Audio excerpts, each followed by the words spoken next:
Video game glitches. They're often categorized as mistakes or oversights in a game's code that can, in turn, lead to some less than expected results. But in some instances, these unintentional blunders in coding can occasionally lead into some inadvertently fruitful results. Look no further than one of the most prominent examples in video game history, the Grand Theft Auto series. What initially began life as an open-world, high-octane city racing game titled Race and Chase quickly evolved into the acclaimed and immensely lucrative franchise that we know and love today. How, you may ask? Well, whenever the developers began showcasing the game to playtesters, an inexplicable glitch caused police officers to incessantly crash their vehicles into the player's car and attempt to send them careening off of the road. To the surprise of the developers, the playtesters had an absolute blast with the abrasive police cars. So the dev team at Rockstar decided to run with the idea, and, well, the rest is history. This is what I'm talking about today, video game glitches that became so notable and iconic that they eventually evolved into full-fledged features. Enjoy!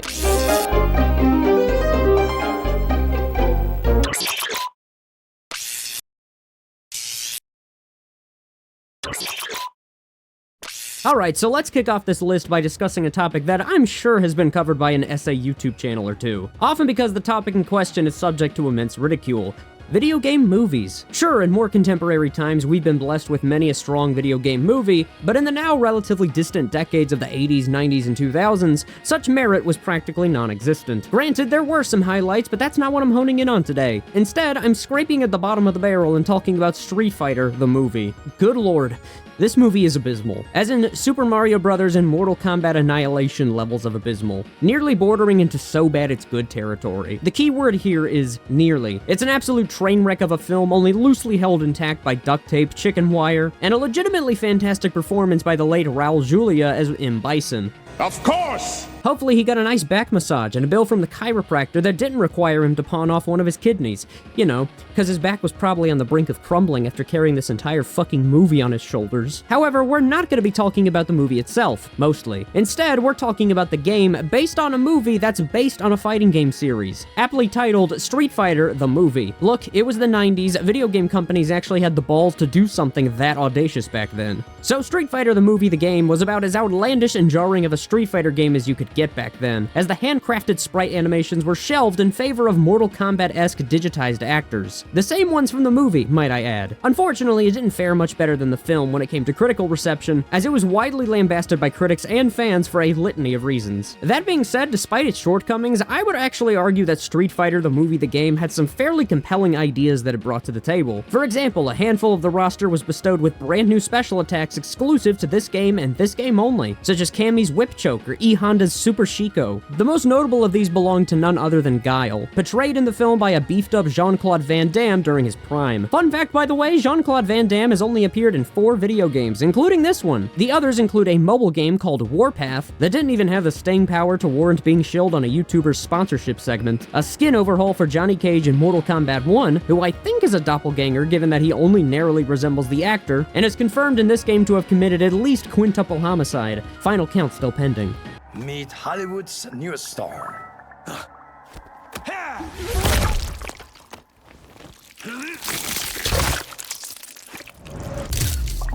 Bit of an odd Hollywood hazing ritual, if you ask me. And most recently, an endless runner mobile game titled Van Damme Dawn of the Chihuahuas. Not joking. That actually donates a bulk of its proceeds to animal welfare charities. Doesn't compensate for the casualties, but you know what? I commend the effort. Good on you, you little Belgian war criminal. In Street Fighter the movie, Guile gains access to a move aptly titled Handcuffs. Hold the light punch button, back charge away from your opponent, then quickly swing the stick forward before going back and forth for a second time, release the light punch button, and congratulations, you've successfully executed Guile's handcuff attack. It's a command grab that sees him whipping out a pair of handcuffs, slapping them on his opponent's wrists, and rendering them immobile as they desperately scramble to shake out of the restraints. Yeah, I know, a command grab executed with a back charge. Using it is about as counterintuitive as trying to hunt a raging woolly mammoth with a dull-edged wooden stick during the Stone Age. Regardless, it's a mildly entertaining yet ultimately trifling special move that serves as nothing more than a cheeky homage to an immensely iconic glitch in the Street Fighter community. A handful of videos ago, I covered a series of glitches that were not only bizarre, unorthodox, and entertaining, but also came packed with equal amounts of practicality, and the first entry on that list covered some of the absurd exploits that Guile was capable of. The most notable example was the handcuff glitch, and while its intricacies are a bit too complex to get into here, I'll give you the Cliff Notes version. By executing a flash kick and then inputting a series of buttons in quick succession, Guile tosses his opponent, but instead of sending them careening away from him,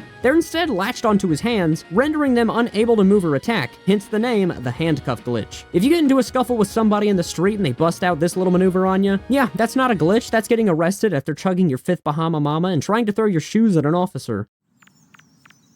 This wouldn't be the only time that Handcuffs would be interwoven into his core character, as subsequent entries would continue to make cheeky homages to the glitch. It's referenced in one of Guile's victory quotes in Street Fighter Alpha 3, and if you want to get overly analytical, you'll notice that in Street Fighter 6, Guile's third outfit sees his sleeves rolled up into cuffs. Ha! That last one might be a bit of a stretch, but to be honest, I don't give a shit. Put me as the next host of Game Theory, you cowards. Regardless, Guile's iconic handcuff glitch has ended up playing at least somewhat of a role in his overall design ever since its unintentional debut. Now, if Akuma embraced the same philosophy and implemented violent seizures into his moveset that left him vulnerable to attacks in Tekken 7, maybe he wouldn't have dominated the tier lists. A man can dream, can he?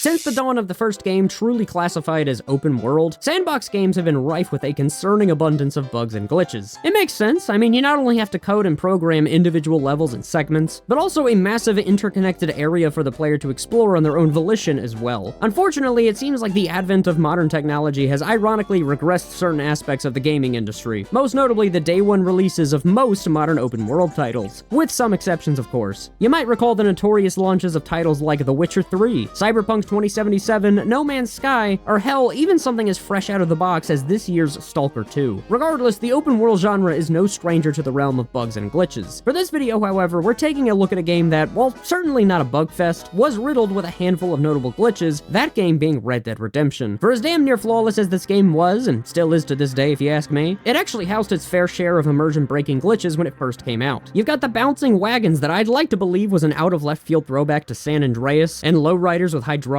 That is if it wasn't patched out shortly after. Fucking historians. Then there's the self-explanatory Invincible Chicken glitch, which solely occurs on the PlayStation 3 version. Bit of an odd console exclusive bonus. Personally, I would have gone with an engraving of Nathan Drake's sweat-drenched forehead on my 6-shooter, but hey, I'll take what I can get. However, there's one notorious yet simultaneously beloved glitch that left most players bewildered, flabbergasted, or even horrified to some extent.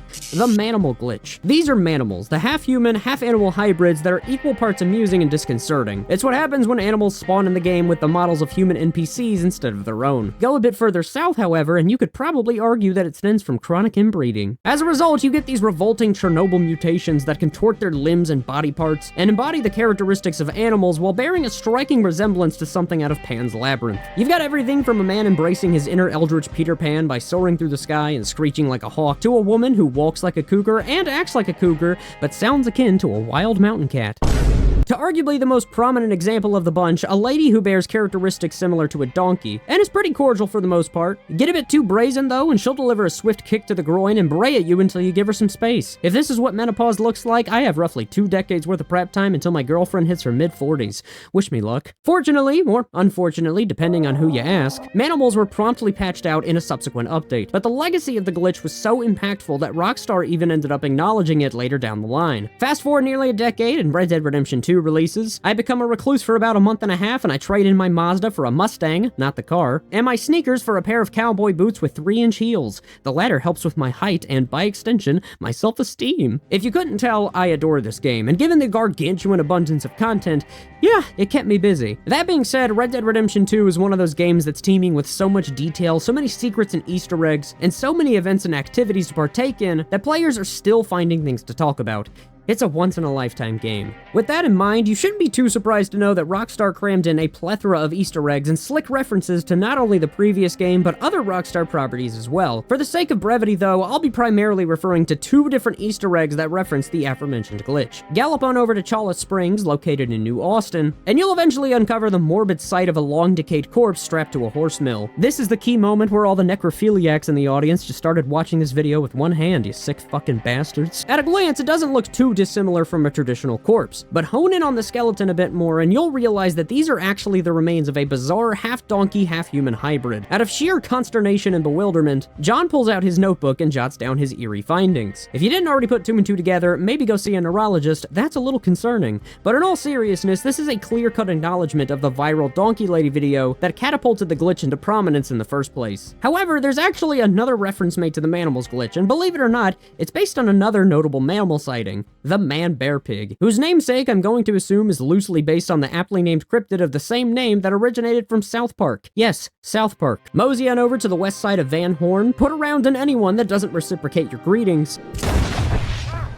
This part isn't mandatory, by the way. And eventually, you'll stumble across this decrepit mansion. Hobble over the opening, and you'll uncover the remnants of a creature surgically stitched together, and as a result, looks akin to a Southerner's attempt at Frankenstein's monster. It's a repulsive amalgamation of animal body parts, ranging from the head of a wild boar, to the horns of a ram, to the legs and hooves of a horse, and so on and so forth. And in case you thought this was mere coincidence, your character will open up his notebook and document his findings, indicating that this grotesque display of surgical prowess is, in fact, partially human. Peruse around the room and you'll even find a collection of notes that suggest that the twisted mastermind was going to find a way to bring this abomination to life. If it were me, I'd put my money on those goddamn Pinkertons. Hopefully, whenever Red Dead Redemption 3 comes around in like, I don't know, a decade and a half, we'll get even more homages to the Manimals. But for the love of God, if it's another prequel, please don't put me near that damn donkey woman. I prefer to sleep with both my eyes firmly shut, thank you.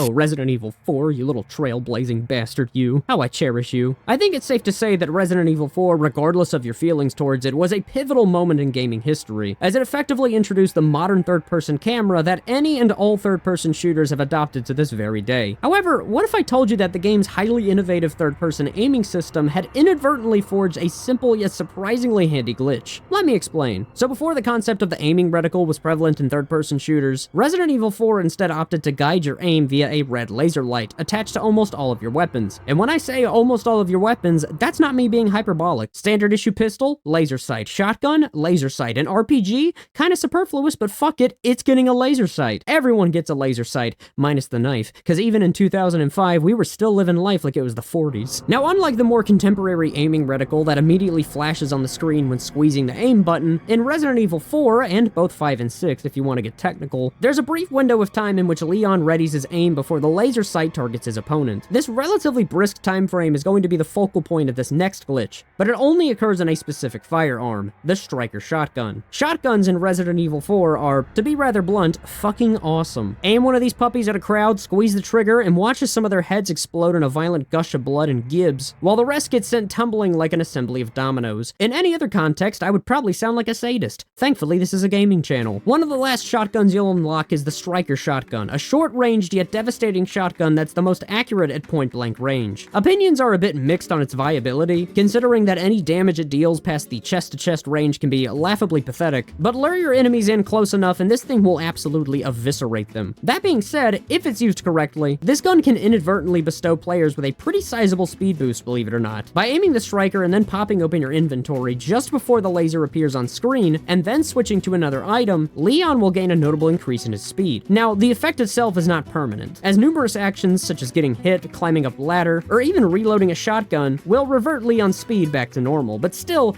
it's a handy tool nonetheless. It's actually a commonly used strategy in RE4 speedruns and is easily the most prominent glitch in the game by a massive margin. Now, that being said, the glitch's immense popularity would not fall on deaf ears, so to speak, because when the Resident Evil 4 remake was released, Capcom made sure to acknowledge it in the form of a clever tribute. See, Resident Evil 4 Remake integrated a slew of new features, but the most noteworthy example goes to the attaché case charms. In the merchant's firing range, you'll be able to unlock a myriad of charms that provide passive boosts to Leon's core stats. Some increase weapon damage, while others increase the likelihood of obtaining a specific resource when smashing barrels like they're the doors in an FBI raid. However, there's a slight chance that you'll be bestowed with the striker shotgun charm for your attaché case, which increases your running speed by 8% once equipped. It's a subtle but charming throwback to the iconic striker shotgun glitch. Well played, Capcom. Now, Capcom, bit of an odd request here, but when that inevitable Resident Evil 5 remake comes around, let's get Sheva that former field medic with a severe lack of situational awareness character development. You know, to justify whatever the hell she was doing in that game.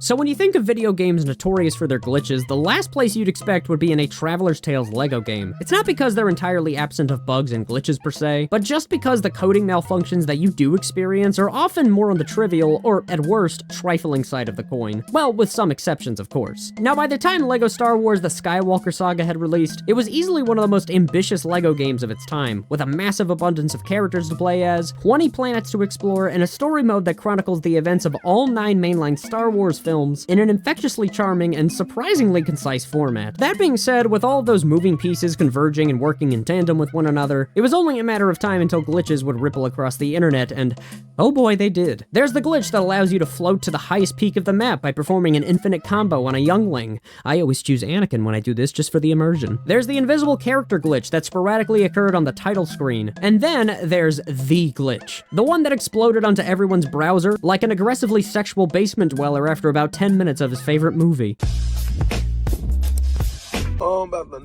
During the early days of the Skywalker Saga's release, players were able to rapidly multiply the amount of characters in their party by exploiting an extremely straightforward and undemanding glitch. However, unlike the other ones on this list, this glitch required some DLC. See, over the course of roughly a year, the Skywalker Saga received a slew of character packs, granting you access to Star Wars characters that were generally seen outside the realm of the 9 mainline films. We're talking about TV shows, spin-off films, you get the idea. However, it's the Mandalorian pack that serves as the chief piece of DLC in the context of this video. See, the titular character was unique in the sense that he came pre-equipped with a non-playable Grogu as a companion of sorts that would hover beside him and take up an additional slot on the character switch bar. Trust me, this ostensibly minute detail is important. All you have to do is select the Mandalorian, then after he's loaded in, select Grogu, pick another character, and now you've got a third-party member in your team. But why settle for 3? Keep duplicating like it's a twisted reproductive experiment gone haywire, and you can have up to 15 characters in your party all at once. It's absurd, it's baffling, and with 15 Jabba the Hutts on the screen,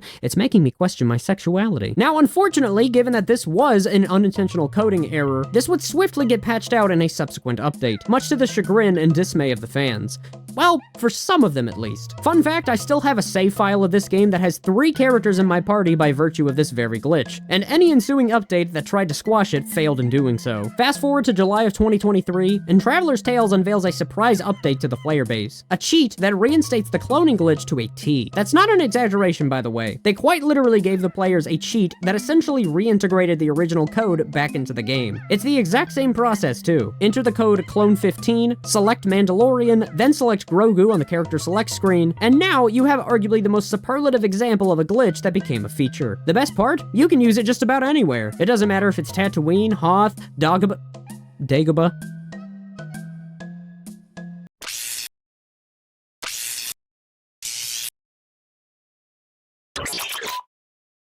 Alright, you guys probably knew that something related to Mortal Kombat was going to be in a video pertaining to this very topic. I mean, the series actually houses its fair share of characters and concepts that were spawned from blunders in coding. For example, all the way back in Mortal Kombat 2, there were rumblings of a red-clad female ninja named Scarlet that was allegedly caused by either a programming error or possible damage to the game's respective arcade cabinet. Now, granted, it is a rumor under the basis of technicality, as the glitch itself has yet to be replicated in the modern day, but the fact that an alleged bug would eventually evolve into a full-fledged character in Mortal Kombat 9 is pretty damn captivating if you ask me. Or how about Ermac, the now iconic telekinetic red ninja, whose origins stemmed from error macros, a bug tracker that was abbreviated to Ermacs in Mortal Kombat 2's audit menu. Much like Scarlet, its existence was ballooned into prominence by a slew of rumors claiming that Ermacs was actually a hidden character buried deep in the game's files. Fast forward to Mortal Kombat 3, however, and Ermac makes a slam dunk onto the roster. And while he's more so a myth that became a reality as opposed to a glitch, the fact that he's a bug tracker and is, by extension, associated with glitches gives him a pass for me. No, not the pass. Get acquainted with Jax for a bit, and I'm sure he'll let it slide as long as you don't talk about someone's corpse getting tossed in your garage. Instead, however, I'm going to talk about one of the most appropriate examples in the context of this list, the double head punch from the very first Mortal Kombat. So this is Johnny Cage, ladies' man, A-list actor, big name in the Hollywood scene. Shockingly, his career hasn't taken a hit from being associated with one of those parties named after Donkey Kong's right-hand man, who has an odd propensity towards making people slip. Johnny Cage is one of the series' most charismatic, conceited, and self-absorbed pricks that you could ever imagine. But goddammit, you can't help but love the guy. It also helps that he's more than capable of defending himself in any precarious scenario given his proficiency in martial arts. He's so adept, in fact, that he's able to wallop a guy's head clean off of his shoulders without breaking a knuckle. Even better than that, he can do it 3 fucking times. See, in the original Mortal Kombat, Johnny Cage's fatality was simple yet effective. He punches his opponent's head right off of their body, before ending with a celebratory fist pump. Nothing too crazy, right? Well, if your opponent is either Johnny Cage, Sub-Zero, Scorpion, or Kano, you can input the fatality and then immediately repeat the input, and watch in glory as Johnny Cage miraculously punches off not 1, but 2 heads from its opponent's shoulders. It's unclear as to why this doesn't work on Sonya or Raiden, but we'll just consider it Johnny's way of being somewhat merciful. This glitch stood out in such a fashion that the devs decided to ultimately embrace the glitch by proudly featuring references to it in subsequent entries. But oh man, to say that they embraced it would be a massive understatement. As early as the second entry, the developers not only evolved the glitch into a hidden feature, but gave it some additional tweaking to now feature Johnny punching 3 heads off instead of 2. Input the head decapitation fatality, then immediately combine low punch, low kick, and block, and if executed correctly, Johnny will now not only defy the laws of physics and anatomy, but take those principles, bend them over his knee, and give them each a destructive strike to the rectal cavity. In other words, he just decapitated a guy 3 times back to back. Mike Tyson, Will Smith, get the fuck out of my sight. Until I see a head severed from a torso, I don't want to hear jack shit. Then, on the Nintendo 64 version of Mortal Kombat Trilogy exclusively, Johnny was equipped with his logic-defying triple head punch once more. Then, for a rather prolonged period of time, Johnny's triple head punch was left in the dust, gone with the wind, tossed to the wayside. And with the Netherrealm era of Mortal Kombat coming into fruition, it seemed like the more cartoonish and absurd side of Mortal Kombat was mostly coming to an end. Thankfully, Netherrealm kept the goofy side of the series intact. Fast forward to Mortal Kombat 11, and for a game with a narrative revolving around multiverses and a myriad of timelines, the story was its least ludicrous quality. Why do I say that? Because look at some of these fatalities. They're creative, unabashedly over the top, and so grotesquely violent that you can't help but appreciate them in all of their morbid glory.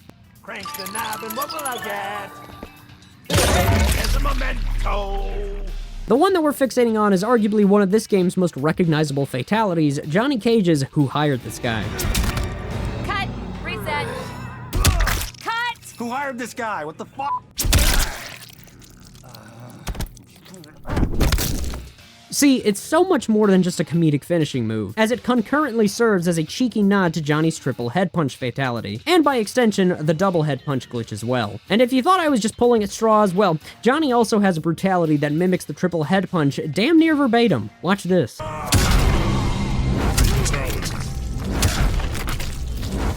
It didn't make a smidgen of sense back then, and fortunately, or unfortunately, depending on your disposition in life, the same rings true in the modern era.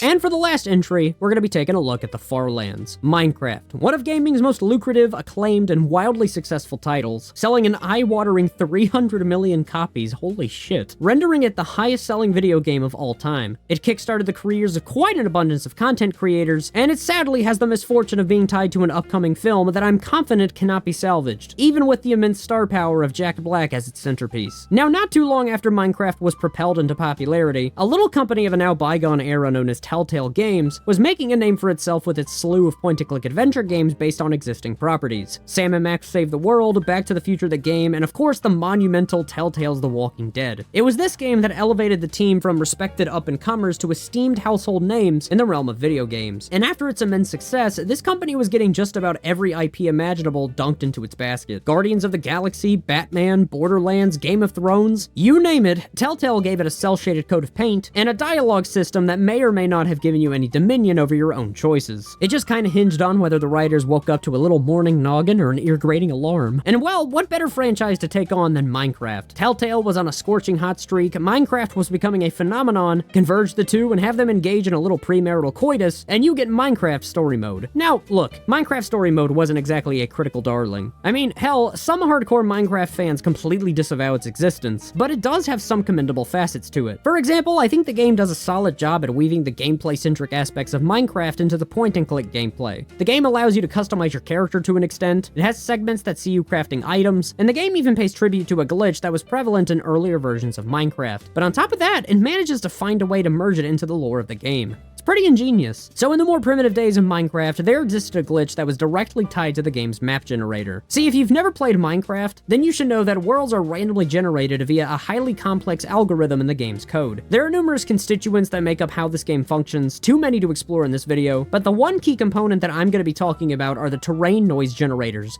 No, not that kind of noise generator. This kind of noise generator. The kind that makes the gradients. All you Fantano fans thought I was going to do a 3-paragraph audio analysis on Minecraft's music, didn't ya? Yeah, not that kind of channel. Go cry to your cantaloupes and listen to T-Pab again. See, the noise generators in Minecraft are primarily used for generating the terrain, but when coded improperly, the side effects can be peculiar, to say the least. This is the Farlands glitch, the resulting aftermath of the aforementioned noise generators functioning improperly. You see, this specifically occurred roughly 12,550,000 blocks away from the world's point of origin. To put that into perspective, you would have to travel an excessively long distance in one direction, ranging from roughly 9 months to multiple years depending on your choice of method. Upon reaching this threshold, the game's noise generators run out of gas, so to speak, and as a result, you get these thick, gargantuan walls with sporadically carved cracks in its foundation. On top of that, they can also cause massive dips in performance unless you have a PC beefy enough to handle launch day Cyberpunk 2077. Although it was eventually coded out of existence, the Farlands remained a firmly established piece of Minecraft's development history, and is easily the most iconic glitch to have ever existed in the series. Fast forward to Minecraft Story Mode, and in Chapter 4, Jesse and the gang find themselves venturing on a journey to a place known as, you guessed it, the Farlands, and it's depicted in a damn near identical fashion to the glitch. However, the developers went so far as to expand on the idea by allowing players to go beyond the massive structure and actively explore the other side. Say what you will about this game, but you gotta admit, that's pretty damn cool. This homage to the Farlands wasn't just confined to Minecraft Story Mode, because Super Smash Bros. Ultimate referenced it as well when Steve became a DLC character. More specifically, it's the title of his Classic Mode route, serving as not only a clear-cut reference to the glitch, but the demanding and excruciatingly prolonged journey that players had to undergo in order to experience the glitch in the first place. If you were me though, you would have circumvented this by cranking that bad boy down to the lowest difficulty and steamrolling your enemies with a minecart. What I find humorous is that, to this very day, players are still managing to uncover methods of reaching the Farlands. But at this point, it would just be more beneficial for the developers to take a page out of Minecraft Story Mode's book and retool it as a legitimate feature.